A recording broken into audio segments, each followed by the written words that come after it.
Hello everyone, a very warm welcome to UC and Hello Doctor and I'm Meenakshi, your host for the show. Well, Hello Doctor में आज हमारे साथ है नागपुर के जाने माने HCG हॉस्पिटल से medical oncologist doctor Nikhil Pandey. Doctor Nikhil Pandey, आपका बहुत बहुत स्वागत है। वेल दर्शकों, मैं आपको बताना चाहूँगी कि ऑन्कोलॉजिस्ट हैं तो आप समझ ही गए होंगे कि हम किस पर चर्चा करने वाले, लेकिन हम खासकर आज चर्चा करेंगे लंग कैंसर के बारे में। लंग कैंसर होता क्या है, इसका ट्रीटमेंट किस प्रकार है, इसके सिम्टम्स और सारी बातों के ऊपर चर्चा करेंगे डॉक्टर निखिल से। डॉक्टर निखिल, फिर से एक बार आपका स्वागत है। लंग कैंसर पे आने से पहले सबसे पहले कैंसर जो शब्द है एक ऐसा शब्द है जिसे लोग डर से जाते हैं, लेकिन एक डॉक्टर से जानना चाहेंगे कैंसर एग्जैक्टली होता क्या है। मैडम, कैंसर एक शब्द है जो सबके मन में डर पैदा कर देता है। ये एक शब्द के कारण लोग अपनी बीमारी छुपाना चाहते हैं कि जाने उन्हें कौन सा रोग हो गया है। उन्हें लगता है कि लोगों को ना पता चले तो यह बेहतर है। करेक्ट। बेसिकली कैंसर कोई ऐसा इन्फेक्शन नहीं है, कोई ऐसी चीज़ नहीं है जिसे आपके कुछ गलत करने से होता है। Basically it is just an uncontrolled proliferation. मतलब शरीर के जो सेल्स हैं उनका बढ़ना जो रिक्वायरमेंट के बाहर है, मतलब ज़रूरत से बाहर है और कंट्रोल से बाहर है। ये जो सेल्स जो बढ़ते हैं वो जो नॉर्मल सेल्स होते हैं उन्हीं का रूप होते हैं, पर ये नॉर्मल सेल्स की तरह काम नहीं करते। तो साधारणतः जैसे लंग के जो सेल्स है या जो फेफड़ों के जो सेल्स है जिनका काम है ऑक्सीजन एक्सचेंज करना, ये वो काम नहीं करते हैं। ये सिर्फ बैठ के उनको ब्लॉक कर देते हैं और उनका जो खाना पीना है, मतलब उनके जो न्यूट्रिएंट्स हैं, ये अपने तरफ से खा लेते हैं। अच्छा। सो इसीलिए नॉर्मल सेल्स सफ़र करते हैं, क्योंकि ये एक चीज़ है जो रूम में बैठ के कुछ काम नहीं करती है और बाकी लोगों का खाना पीना खा लेती है। बट कैंसर ऐसा नहीं है कि एक आदमी से दूसरे आदमी को फैलता है, या एक जन को लंग कैंसर हुआ है या कोई भी अन्य कैंसर हुआ है तो दूसरे जन को ये छूत की बीमारी नहीं है। जो सबसे पहले डर होता है कि, और दूसरी चीज़ होता है कि हमें लगता है कि हमें कभी हो ही नहीं सकता। ठीक है, अभी एज यंग है कि मैंने कुछ किया नहीं है, मेरे कोई प्रॉब्लम्स नहीं है, तो इसीलिए हम छोटी छोटी बातों को नज़रअंदाज करते जाते हैं। हम डॉक्टर को मिलने से लेट करते जाते हैं, जिस कारण ये होता है कि हम अधिकतम संख्या में जब हम आते हैं, स्पेशली इंडियंस में जब हम देखते हैं तो हम लेट स्टेजेस में ही प्रेजेंट करते हैं। मतलब जब बीमारी बढ़ जाती है तब हम डॉक्टर के पास जाके मिलने के लिए देखते हैं। अग्रीड।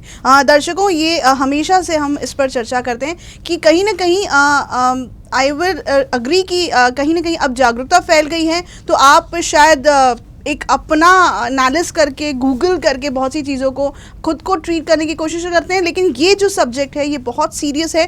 कैंसर के कोई भी ऐसे सिम्टम्स दिखते हैं अगर आपको इनिशियल स्टेज पर, तो आपको डॉक्टर को दिखाना बहुत ज़रूरी है। ज़रूरी नहीं कि वो कैंसर हो, राइट डॉक्टर? ज़रूरी नहीं है कि वो कैंसर हो। बहुत बार जैसे अपने कंट्री में ट्यूबरक्लोसिस या टीबी की बीमारी बहुत कॉमनली है, सो अधिकतम अंश में वो टीबी ही होता है। बट ये डायग्नोसिस डॉक्टर को करने देना चाहिए रादर देन हम गूगल से डायग्नोसिस करें। और दूसरी चीज़ है कि हम अपने तरफ से दवाइयाँ शुरू कर देते हैं, अपनी तरफ से एंटीबायोटिक शुरू कर देते हैं। ये सब भी ठीक है, पर जब ठीक नहीं हो रहा है तब हमें डॉक्टर से कंसल्ट ज़रूर करना चाहिए। और इनफैक्ट मैं तो कहूँगा कि अगर आपने गूगल पढ़ ही लिया है तो आप डॉक्टर से पूछें कि डॉक्टर क्या ये कुछ और हो सकता है, क्या ये और कुछ हो सकता है, जिससे आपको भी पता चले कि हम कहाँ पे हैं। Very true. The situation now आप सभी को पता है कि बहुत ज़्यादा अजीब सी हो गई है। हमने सोचा नहीं था जो सिचुएशन अब बन रही है, लेकिन यही कहूँगी, जब मैं डॉक्टर्स के साथ बैठती हूँ तो मैं यही आपसे सजेस्ट भी करूँगी, आपको एक सजेशन भी दूंगी कि अगर कोई भी सिम्टम दिखे रिलेटिंग एनीथिंग, आप सबसे पहले डॉक्टर को दिखाएं, किसी स्पेशलिस्ट को दिखाएं। शायद उसका एक जो रिजल्ट है या फिर उसका एक सोल्यूशन निकाला जा सकता है। Doctor, coming to the cancer subject, as per the scenario and पहले की जब बात करते हैं, सिनेरियो हैज़ चेंज, बहुत सी चीज़ें चेंज हो गई, लेकिन कैंसर की जब बात करते हैं तो इंडिया में कैंसर का जो प्रमाण है वो दिन ब दिन बढ़ता जा रहा है। इसके पीछे कोई रीज़न खास मानते हैं आप? There have been many reasons. बहुत कारण है इसके पीछे कि कैंसर के प्रमाण क्यों बढ़ता जा रहा है। बेसिकली पहले हम डॉक्टर से मिलने से बहुत ज़्यादा डरते थे। सो अभी ओपननेस आ गई है सोसाइटी में, अवेयरनेस भी बढ़ गया है कि हाँ, मुझे कैंसर नाम की बीमारी भी होती है और हमें भी हो सकती है, जिसके कारण हम डॉक्टर से सलाह मशवरा ज़्यादा करते हैं। सो इसके कारण डिटेक्शन रेट्स बढ़े हैं। But other than the fact, हमारे यहाँ पे बहुत ये हुआ है कि टोबैको स्मोकिंग ज़्यादा प्रिविलेंस हो गया है। आजकल आप देखोगे स्कूल कॉलेजेस के बाहर बहुत सारे ज़्यादा smoking, it's a fashion now. ऐसा मैं सॉरी टू से but it's actually a fashion now. Yes, so previously जब हमारे यहाँ पे स्मोकिंग के इंसिडेंसेस बहुत कम थे, आजकल स्मोकिंग के इंसिडेंसेस बहुत बढ़े गए हैं। राइट। स्पेशली पोल्यूशन बढ़ गया है। So true. आपने यहाँ पे जो भी चीज़ें जलाई जाती है उससे Yes. इन्वायरमेंटल पोल्यूशन बढ़ा है, कार्स बढ़े हैं, जो ये सब भी बढ़ा है। And more of healthy lifestyle से हम लोग अनहेल्दी लाइफस्टाइल्स की तरफ Very जा true. रहे Very हैं। true. We are slowly exercising, हम लोग व्यायाम बहुत कम करते हैं। Exactly. And we are becoming couch potatoes जो Yeah. बोलते हैं। So that is happening. हम लोग फ्राइड फूड, जंक फूड ज़्यादा ये यूज़ करते हैं। This is not only related to lung cancer, this is related to so many other cancer, so many other बीमारियाँ। सिर्फ कैंसर ही छोड़ दे तो हमारे हार्ट इंसिडेंसेस भी बढ़ गए हैं, हमारे किडनी प्रॉब्लम्स बढ़ गए हैं, ड्रिंकिंग मोर प्रिविलेंस हो गया है। Everything is like western lifestyle हमने कुछ ज़्यादा अपना लिए and this is what we call a modern lifestyle, a very career oriented lifestyle and a stressful life जिसमें हमारे पास इन सारी चीज़ों के लिए समय नहीं है। Coming to the subject lung cancer, वैसे तो कैंसर के बहुत सारे प्रकार हैं लेकिन आज हम जो चर्चा करेंगे वो लंग कैंसर क्या होता है? मैडम, फेफड़ों के कैंसर को लंग कैंसर बोलते हैं। अभी लंग कैंसर एक बीमारी नहीं है जिसे ये किया जाए, इसमें भी टाइप्स होते हैं। जिसमें स्मॉल सेल लंग कैंसर और non small cell lung cancer में बांटा जाता है। Non small cell lung cancer को भी हम छोटे छोटे विभागों में बांटे जाते हैं। बेसिकली जब पेशेंट आते हैं और हम उन्हें बोलते हैं कि लंग कैंसर का प्रकार हुआ है, तो फिर वो बोलते हैं आगे के टेस्ट क्यों कराने हैं, हम ट्रीटमेंट क्यों नहीं शुरू करा सकते। So basically now the system has change कि हम लोग प्रिसिजन थेरेपी के यहाँ पे जा रहे हैं। प्रिसिजन थेरेपी मतलब एक ट्रीटमेंट सबको लागू होता है ऐसा नहीं है। हर इंडिविजुअल अलग होता है। उसके कैंसर को हम सब टाइप करना चाहते हैं। सब टाइप करके हम ये देखना चाहते हैं कि वो विशिष्ट कौन से प्रकार का कैंसर है, जिस कारणवश उसे ट्रीटमेंट करने में हमें ज्यादा यश मिले। True. Because one size fits all is no longer the concept. अभी हम हर आदमी अलग कैसे है उसे देखने के चाहते हैं। ओके। किस तरह से डायग्नोस किया जाता है? मतलब पहले तो हम कॉजेज पे जानेंगे, उसके बाद कॉजेज क्या है लंग कैंसर के? Causes, the main cause of lung cancer in 80% of people, it is smoking. Okay. Smoking in whatever forms. But because of the environmental pollution, जो अभी pollution बढ़ रहा है, उसके कारण lung cancer वैसे भी आते हैं. True. But क्योंकि बहुत लोग हमें बोलते हैं सर हमने तो कभी स्मोकिंग किया नहीं, हमने कभी, हम विलेज में रहते हैं, फिर हमें लंग कैंसर कैसे हो गया? तो 80% जब मैं बोलता हूँ, there are 20% of the people जिनको lung cancer without smoking, without कुछ अनहेल्दी लाइफस्टाइल भी होता है. There are many important causes, but usually genetics ज़्यादा इसमें रोल प्ले नहीं करता. सिर्फ 1 to 2% ही जेनेटिक्स का रोल है. बट लंग कैंसर के अन्य भी कारण है. स्पेशली देखा गया है कि एशियन फीमेल्स में लंग कैंसर के एक विशिष्ट प्रकार जो आने के संभावना है, जिसे हम driver mutation positive lung cancer कहते हैं. ड्राइवर म्यूटेशन पॉजिटिव मतलब एक गाड़ी का चालक जैसे पूरी गाड़ी को ड्राइव करता है, वैसे लंग कैंसर में वो विशिष्ट म्यूटेशन पूरे कैंसर को ड्राइव करता है. बेसिकली ये जानना इसीलिए ज़रूरी है क्योंकि वो ड्राइवर को हम हटा के कैंसर की रोकथाम कर सकते हैं विदाउट मच साइड इफेक्ट्स. मैं आगे आपको बताऊंगा कैंसर थेरेपी पे जब हम जाएंगे तब. अवेयरनेस, जैसे आपने कहा कि 80% जो कॉज या फिर फॉरमोस्ट रीजन कह सकते हैं that is smoking.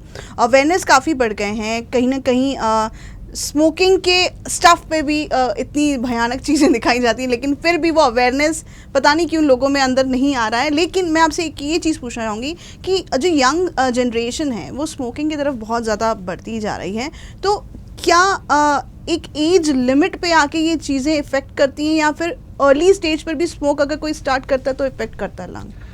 Ma'am, early life में जब हम स्मोकिंग करते हैं, सो बेसिकली हम जल्दी स्मोकिंग करते हैं एंड यूजुअली यंग एज में वो लोग स्मोकिंग ज़्यादा करते हैं. मतलब age compare to cigarettes per day, उनमें आप देखोगे कि they smoke more than people who start in their 60s और 70s smoking. But early age में basically smoking induces so many mutations, जो हमारे जेनेटिक चेंजेस है उसमें म्यूटेशंस इंड्यूस करते रहते हैं, जिसके कारण एक दिन उसका रूपांतर कैंसर में हो जाता है। बेसिकली आप जितना ज़्यादा स्मोक करते हो उतना ज़्यादा रिस्की है, but there is nothing called as safe smoking. So ऐसा नहीं है कि एक सिगरेट मैंने पी है तो वो कैंसर नहीं देगी और मैं 10 सिगरेट पीता हूँ तो कैंसर देगी। The question is just for the youngsters कि यार अभी बहुत ये ऐसे इतनी जल्दी थोड़ी होता है, मतलब अब थोड़ी बहुत स्मोकिंग करने से कुछ हो जाता है। The question is for them कि ये जो बोलते हैं उस लिए था कि क्या ये स्टार्ट एज पे भी हो सकता है, मतलब जल्दी भी हो सकता है, या फिर इसको बहुत ज़्यादा टाइम लगता है? यूजुअली ऐसा नहीं है कि कितना टाइम स्पेसिफिकली है और कितने सिगरेट स्मोक करने के बाद हाँ. ये होता है, बट अगर यूएस एफडीए के देखा जाए तो उसमें definition is 100 cigarettes in a lifetime is less than 100 cigarettes in a lifetime is called never smoker. Okay. So, but there is nothing called as safe smoking. Right. Got it. Coming to the treatment part, lung cancer पे जब treatment की बात आती है तो सबसे पहले जब patient आपके पास आता है तो किस तरह की history, diagnosis, ये सब procedure होता है? मैम, लंग कैंसर के पेशेंट यूजुअली तभी आते हैं जब हमारे पास, जब उनको मतलब जब उन्होंने एक एक्सरे किया है या बहुत दिनों से खांसी चलती आ रही है, खांसी में खून आना, ये सब लंग कैंसर के प्राथमिक लक्षण हैं। वजन कम होना, उनको बुखार आते रहना, बेसिकली ये सब ट्यूबरकुलोसिस के भी लक्षण हैं। सो बहुत बार ऐसा होता है कि लोकल डॉक्टर के यहाँ पे ट्यूबरकुलोसिस की ट्रीटमेंट चलती रहती है, फिर तब उन्हें पता चलता है कि बीमारी नॉट रिस्पॉन्डिंग है एंड लंग कैंसर है। Basically 90-95% of the times tuberculosis ही होता है। So that 5% of the times it is lung cancer which is remain. But usually वही है कि लोग काफ़ी दिनों से खांसी चलती आ रही है, वेट लॉस हो रहा है, फीवर हो रहा है, खांसी में खून आ रहा है, but many times lung cancer के सिम्टम्स बाकी जगहों पे भी आते हैं। लाइक कभी कभी अगर वो कैंसर दूसरी जगहों पे फैल जाता है, जैसे ब्रेन मेटास्टेसिस है या उसका बोन मेटास्टेसिस है, तो कभी हड्डी का टूटना या सडनली जैसे हम पैथोलॉजिकल फ्रैक्चर कहते हैं। पैथोलॉजिकल फ्रैक्चर मतलब विदाउट इंजरी एक फ्रैक्चर हो गया, सिर्फ हाथ इस पे रखा और हाथ की हड्डी टूट गई। ऐसे भी कॉमन होते हैं। पैथोलॉजिकल फ्रैक्चर तब आता है जब बीमारी बोन के अंदर घुस के उसे खोखला कर देती है, एंड उसी फ्रैक्चर के दौरान हमें पता चलता है कि नहीं, ये लंग कैंसर है। या कभी कभी फिट आना, और तब हमें पता चलता है कि ब्रेन में बीमारी पहुंच गई है एंड उसका स्टार्ट लंग से हुआ था। So there are different ways कि लंग कैंसर आ सकता है, बट मेन थिंग इज आपके जो फैमिली फिजिशियन है, आपके जो ट्रीटिंग डॉक्टर है, उनको दिखाना कि हमें क्या हो रहा है, क्या तकलीफ है, हाँ, एंड उनका भी अवेयरनेस कि ये दूसरा कोई ये कैंसर हो सकता है। Okay, what are the common symptoms जिसको नजरअंदाज करना बिल्कुल भी सही नहीं है? बेसिकली कॉमन सिम्टम्स जिसे हम नजरअंदाज नहीं करना चाहिए, उसमें आपकी चलती आ रही खांसी, ठीक है, स्पेशली सूखी खांसी, वेट लॉस होना, प्रोलॉन्ग्ड कोई पेन या खांसी में खून आना, ये सब सिम्टम्स के लिए डेफिनेटली आपको डॉक्टर को दिखाना चाहिए। Okay, and what are the treatment options? Ma'am, lung cancer treatment depends on the stage, मतलब जिस स्टेज में पेशेंट हमारे पास आता है उस स्टेज के हिसाब से लंग कैंसर की ट्रीटमेंट चेंज होती है, या लंग कैंसर की ट्रीटमेंट आपके डॉक्टर डिसाइड करते हैं। बेसिकली लंग कैंसर में प्रॉब्लम ये होता है even in the western world, क्योंकि हमारा लंग्स, दोनों लंग्स है एंड दोनों में कैपेसिटी काफ़ी है, सो यूजुअली ये हमारे पास लेट स्टेजेस में ही पहुंचते हैं, मतलब 3rd and 4th stages are the most common presentation. So पहला लंग कैंसर के चीज़ेज हैं, जैसे जब पेशेंट हमारे पास आता है, हम देखना चाहते हैं कि कहाँ कहाँ पे बीमारी है और कितनी बीमारी है, तो उसमें उसके लिए हम इधर सीटी स्कैन या पेट स्कैन करा लेते हैं, एंड लंग कैंसर का डायग्नोसिस कराने के लिए बायोप्सी एक ज़रूरी है। अभी ये हमेशा लोगों के मन में रहता है कि अगर बायोप्सी करा लिए तो हमारा डिसीज़ बढ़ जाएगा, या उसे छूने से या उसे उसमें नीडल डालने से लोगों को लगता है कि हमारा बीमारी बढ़ते जाएगा, और फिर लोग बायोप्सी कराने से कतराते हैं। बट किसी भी कैंसर का ट्रीटमेंट कराने से पहले बायोप्सी एक ज़रूरी है, जिससे हमें ये पता चले कि उसका टाइप क्या है, बेसिकली कैंसर कंफर्म करने के लिए, एंड देन टू डिसाइड कि उसकी बेस्ट पॉसिबल ट्रीटमेंट क्या होगी। अच्छा। तो मेरा यह भी कहना है लोगों से, दर्शकों से, कि बायोप्सी से ना डरें, बायोप्सी करना ज़रूरी है। एंड बहुत सारे स्टडीज़ हो चुके हैं जिसमें ये प्रूव किया गया है कि बायोप्सी से बीमारी बढ़ती नहीं है। Okay okay. And after that जब हमारा स्टेज सेट हो जाता है, यूजुअली फर्स्ट, सेकंड एंड कुछ थर्ड स्टेजेस में surgery is the primary treatment. अच्छा। उसके बाद आपके डॉक्टर आपको कीमोथेरेपी एडवाइस कर सकते हैं, जिसमें वो बोल सकते हैं to finish off the disease, या कीमो रेडिएशन राइट एडवाइस कर सकते हैं। Basically chemotherapy is nothing but cancer की जो ट्रीटमेंट होती है उसे हम कीमोथेरेपी कहते हैं। एक ये शब्द ही ऐसे बैठा हुआ है कि लोगों के मन में कि कीमोथेरेपी क्या होता है। कीमोथेरेपी कुछ नहीं, जो एंटी कैंसर मेडिसिन है वो आपको जो दी जाती है उसे कीमोथेरेपी कहा जाता है। चाहे वो टैबलेट फॉर्म में हो, चाहे वो इंजेक्शन फॉर्म में हो। सिंस ये एंटी कैंसर की ट्रीटमेंट काफ़ी टॉक्सिक होती है और उसका डोजेस स्पेसिफिकली डिसाइड करना होता है, इसीलिए most of the times these are in injections where we know कि इनके डोज कितने जा रहे हैं। But this is simply chemotherapy. And fourth, third के कुछ पार्ट्स एंड फोर्थ के लिए इधर हम कीमो रेडिएशन, मतलब कीमोथेरेपी और रेडिएशन साथ में, या फिर पैलिएटिव कीमोथेरेपी या टारगेटेड थेरेपी या इम्यूनोथेरेपी के ऑप्शंस आपको दिए जा सकते हैं। ओके। आफ्टर दैट अगर कंडीशन अगर बहुत ज़्यादा सिवियर है तो यस, बेसिकली स्टेज के हिसाब से। Yes. But like I told you, western worlds में भी बहुत अधिकतम टाइम पे ये चौथे स्टेज में ही कैंसर डिटेक्ट होता है, क्योंकि वो अंदर ही अंदर बढ़ता जाता है। एंड यूजुअली हम लोग डायग्नोज नहीं करते हैं, हम लोग डॉक्टर को जल्दी दिखाते नहीं हैं। हमें लगता है ये साधारण सर्दी खांसी मुझे तो हमेशा होती रहती है। This is what we ignore, और इसके कारण ये बढ़ जाता है। सो बेसिकली, और ये मतलब ये सब प्रॉब्लम्स होते हुए भी, चलते हुए भी हम स्मोकिंग या तंबाकू का सेवन चालू रखते हैं। As earlier discussed about so many types of cancer, लेकिन लंग कैंसर के बारे में जब बात चल रही है तो आपने सही कहा कि ये एक ऐसा सब्जेक्ट है या ऐसी एक समस्या है जहाँ लीड डिटेक्शन ही कहीं ना कहीं होता है, और जो दर्शक हैं, जो पेशेंट्स हैं, जो सफ़र कर रहे हैं, वो बहुत लेट आते होंगे, क्योंकि इसके जो सिम्टम्स हैं बहुत ही नॉर्मल सिम्टम्स हैं जो कि लोग इसे सीरियस नहीं लेते हैं। जैसे खांसी की बात है, इवन अगर अपने पे ली जाए तो हम तुरंत पहले दिन अगर हम खांस रहे हैं या फिर we have the problem of coughing, we don't go to a doctor, right. और वो खांसी कम से कम 10-15 दिन ऐसे ही हम निकाल लेते हैं, and then after that we approach a doctor. Basically 10-15 दिन खांसी तो आई थिंक अगर मुझे भी हो जाए तो मैं भी निकाल लूँ, but problem is if you have more than 3 weeks, then I think you should go and see a doctor, because this is somewhere which is not your ordinary cough and cold. Because after 10-15 days हम approach तो करते हैं, लेकिन normal physician से कि हमें खांसी, और हम खांसी की दवाई लेते लेते वो लंबा समय हो जाता है। फिर जब हमें 1-2 महीना हो गया तो हमें पता चलता है कि ये खांसी अब तो रुकी ही नहीं है, अब कुछ तो भी सीरियस है। तो ये शायद बट नॉर्मल फिजिशियन को अप्रोच करने में कोई गलत नहीं है, क्योंकि दोज आपका जो फैमिली फिजिशियन है, आपके जो प्राइमरी डॉक्टर हैं, those are the best people to tell you कि now this is something which is going beyond ये, एंड आपको ऑन्कोलॉजिस्ट को या किसी और को दिखाना चाहिए। बेसिकली पहले ये था कि थोड़ा सा awareness of lung cancer was lacking among our family physicians and everyone also, but now the awareness is increasing among everyone. Agreed. When we are talking about chemotherapy, there are so many queries आपको भी answer करनी पड़ती होगी about chemotherapy. Awareness बहुत है, people know what is chemotherapy, but then too there are so many myths about chemotherapy. Please clear the subject chemotherapy, and we have to talk about chemotherapy. So basically first question is chemotherapy, जैसे मेरे को कल ही किसी patient ने बोला था कि chemotherapy मतलब जहर इंजेक्शन थ्रू देना है। तो ऐसा नहीं होता है।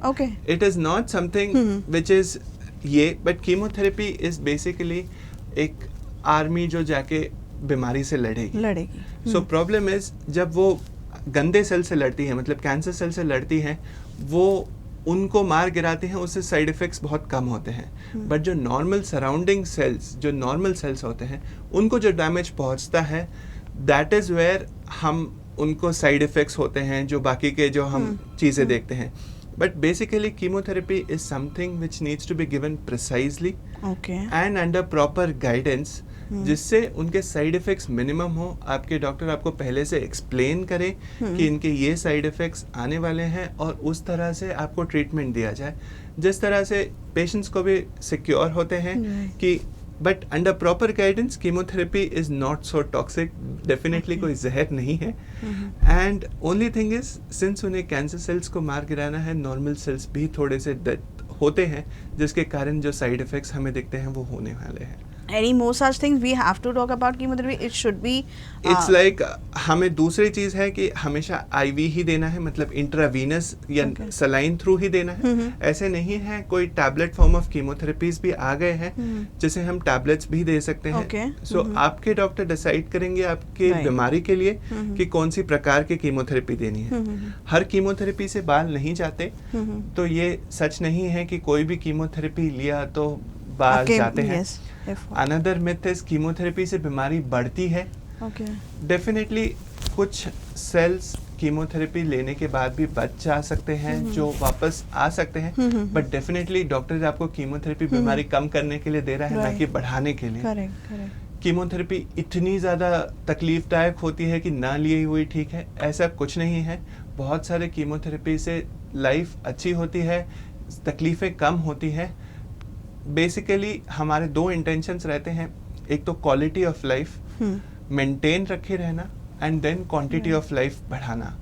सो many of the times it is maintaining the quality of life and then increasing the quantity of life also. Chemotherapy सिर्फ उन्हीं पीपल को दी जाती है जो चौथे स्टेज में हैं और वो जाने वाले हैं, ऐसा कुछ नहीं है। बहुत बार ऑपरेशन के पहले या ऑपरेशन के बाद भी हम कीमोथेरेपी देते हैं, जिसे न्यू एडजुवेंट कीमोथेरेपी बोलते हैं, अगर ऑपरेशन से पहले दिया हो, जिससे हम बीमारी का साइज छोटा करना चाहते हैं, जिससे ऑपरेशन अच्छा हो। ऑपरेशन के बाद दी हुई chemotherapy most of the times इसीलिए होती है क्योंकि ऑपरेशन करने हमने जो दिखने वाले सेल्स हैं उनको निकाल दिया, कुछ छोटे माइक्रोस्कोपिक डिपॉजिट्स रह जाते हैं, वो आगे जाके बीमारी आगे ना बढ़ाएं, इसीलिए हम कीमोथेरेपी देने को एडजुवेंट कीमोथेरेपी बोलते हैं या ऑपरेशन के बाद दी जाने वाली कीमोथेरेपी बोलते हैं। सो कीमोथेरेपी का ही, जैसे मैंने आपको बोला था, प्रिसिजन ऑन्कोलॉजी, तो उसमें ही दूसरा भाग है targeted therapy. Basically lung cancer में स्पेसिफिकली हम आपके डॉक्टर आपसे बोलेंगे कि कुछ टिश्यू ज़्यादा है, मतलब बायोप्सी थोड़ी सी बड़ी लेनी होगी, जिसमें हम म्यूटेशन एनालिसिस कराते हैं। म्यूटेशन एनालिसिस मतलब आपका कैंसर अगर non small cell lung cancer है, उसमें एडिनोकार्सिनोमा है, तो कौन सा विशिष्ट प्रकार का एडिनोकार्सिनोमा है जिसके लिए कुछ टैबलेट फॉर्म ऑफ थेरेपी दी जा सकती है।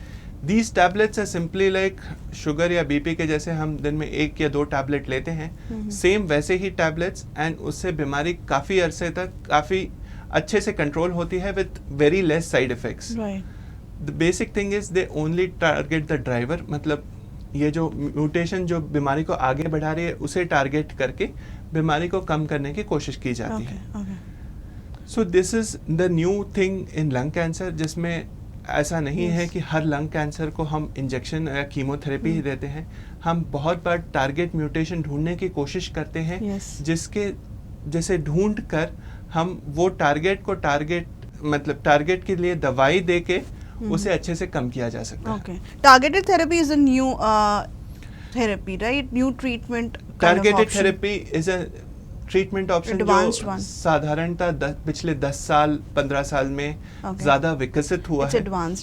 बेसिकली बहुत बार ऐसा होता था कि अप्रोक्सीमेटली जो एशियन फीमेल्स हैं उनमें जो लंग कैंसर होते हैं, there mutation rates are somewhere around 40 to 50%। So आधे लोगों को हम टैबलेट वाले कीमोथेरेपी पे या टैबलेट वाले थेरेपी पे कन्वर्ट कर सकते हैं, and they don't have the side effects, मतलब जो कीमोथेरेपी के जो साइड इफेक्ट होने वाले हैं वो भी नहीं होते, and it is very convenient कि घर बैठे आप टैबलेट लो और महीने के महीने या जब आपके डॉक्टर ने बताया है तब आप दिखाओ।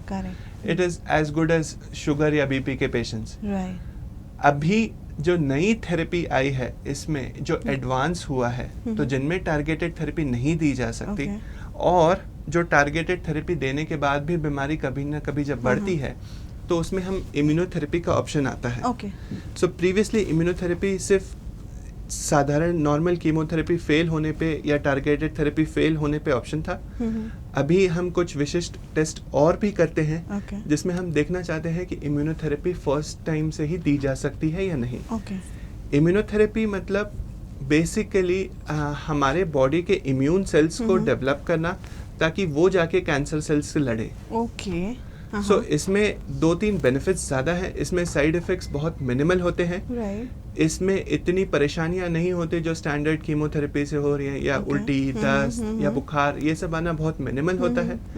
इसके साइड इफ़ेक्ट्स नोन होते हैं एंड इसके जो बेनिफिट्स हैं, मतलब जिन पेशेंट्स को ये इम्यूनोथेरेपी काम करती है वो पेशेंट्स बहुत अरसे तक बहुत अच्छे इसमें दे सकते हैं। ओके कई पेशेंट्स जो एकदम बुरी कंडीशन में आते हैं हमारे पास, जिन्हें हम स्टैंडर्ड थेरेपी नहीं दे सकते या स्टैंडर्ड कीमोथेरेपी नहीं ले पाएंगे क्योंकि उनकी क्षमता नहीं है वो लेने के लिए, उनमें इम्यूनोथेरेपी बहुत अच्छे काम करती है। एंड अगर उन्हें लागू हो गई तो इम्यूनोथेरेपी बहुत अच्छे से उनके लिए इफेक्टिव होगी। Okay it all depends patient को देखने के बाद और उनकी कंडीशन देखने देयर आर के सो बाद। मेनी फैक्टर्स, Yeah, इसीलिए yeah. आपको Right. लगता है कि आपने Sure. डॉक्टर सिर्फ कितने टेस्ट ही कराते जा रहे हैं, ट्रीटमेंट क्यों नहीं चालू Actually, करते। right. But basically we want to be right the first time. Exactly. मतलब पहली बार से ही हम वो थेरेपी देना चाहते हैं जिससे पेशेंट अच्छे रहें और वो लंबे अरसे तक I अच्छे agree. रहें I और agree. मिनिमल साइड इफेक्ट्स हों। ओके स्मॉल क्वेश्चन, रेशियो अगर देखा जाए